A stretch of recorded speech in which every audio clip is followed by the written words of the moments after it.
যারা আজকে বিভিন্ন ডিআই অফিসে গিয়েছিলেন, খালি মাত্র কসবা না, বিভিন্ন জেলার ডিআই অফিসে, তারা বলছেন যে তাদের আজকের কর্মসূচি আগে থেকে ঘোষিত ছিল। 1 নম্বর। 2 নম্বর হচ্ছে, আজকে কসবায় আমরা দেখলাম যে পুলিশ শিক্ষক যারা রয়েছেন তাদের একজন কেউ লাথি মারছেন, কলার ধরে। এটা কি করতে পারেন? যতই যদি আইন শৃঙ্খলা ভেঙে থাকেন, এরকম লাথি মারতে পারেন কোনো শিক্ষককে? এটা তো একটা সিচুয়েশন অ্যারাইজ হয়েছে।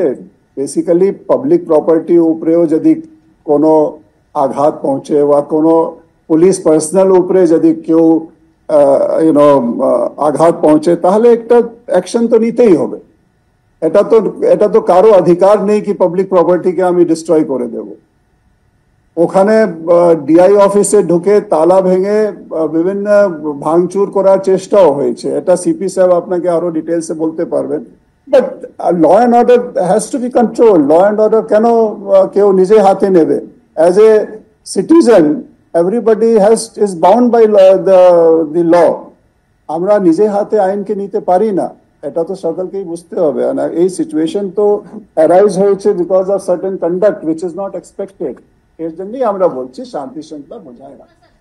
তাদেরকে গ্রেপ্তার করা যেতে হতো স্যার। সিপি স্যার, যেটা বলছি যে তাদেরকে আটক করা যেতে পারতো বা গ্রেপ্তার করা যেত, কিন্তু আমরা ফুটেজে দেখছি তাকে লাথি মারা হচ্ছে। একজন শিক্ষক যিনি কয়েক বছর কাজ করেছেন, এখন চাকরি হারিয়েছেন, তিনি, তার কাছেও কি এটা কাম্য? যদি তারা আইন শৃঙ্খলা ভেঙেও থাকেন, তাদের গ্রেপ্তার করা যেতে পারে বা আটক করা যেতে পারে। ইয়েস, মানে ফুলি এগ্রিড। মানে ওই টোটাল ফুটেজটাই আমরা দেখছি, ওটা স্টিল আন্ডার ইনভেস্টিগেশন আছে। পুরো ইনসিডেন্টই আমাদের সিনিয়র অফিসার ওখানে ক্যাম্প করছে, ওরা পুরো ইনসিডেন্ট দেখছে, রিপোর্ট দেবে আমাদেরকে। নিশ্চয়ই যেরকম ভিজুয়াল দেখানো হচ্ছে, দ্যাট ওই ভিজুয়াল একটা পার্ট দেখানো হচ্ছে, কিন্তু আরেকটা পার্ট যেটা আছে সেটা দেখানো হয়নি। আমার মনে হচ্ছে পুরো ভিজুয়াল দেখে কমপ্লিট পিকচার আসবে। নিশ্চয়ই পুলিশের লোক কোনো লোককে যেটা আপনারা ভিজুয়াল একটা দেখাচ্ছেন, ওই ভিজুয়াল ডেজায়ারেবল নেই।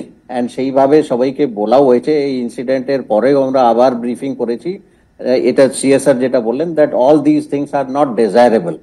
কিন্তু টোটাল পিকচার আমাদেরকে নিশ্চয়ই দেখতে হবে, দ্যাট ওয়াই, মানে ওই পুলিশ এইরকম বাদে কেন হলো, এই পিকচারটা নিশ্চয়ই দেখার দরকার আছে। যে ফুটেজ দেখানো হচ্ছে যেখানে পুলিশ একজনকে লাথি মারছে, that is not desirable.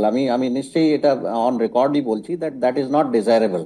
But why this has happened, that entire incident, এই পুরোটা ইনসিডেন্টই আমরা একটা রিপোর্ট চেয়েছি। আমাদের ডিসিপি যারা ফিল্ডে আছেন ওরা রিপোর্ট দেবেন, তারপরে আমরা দেখবো ফার্দার কি কি করণীয় আছে।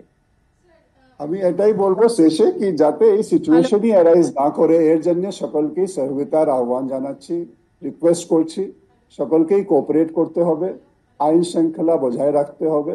কোনো এরকম অবস্থায় তৈরি না হয় যাতে এরকম যে আজকে ঘটনা ঘটেছে, এটা হওয়ারই কথা নেই, হওয়ার বাঞ্ছনীয় নেই।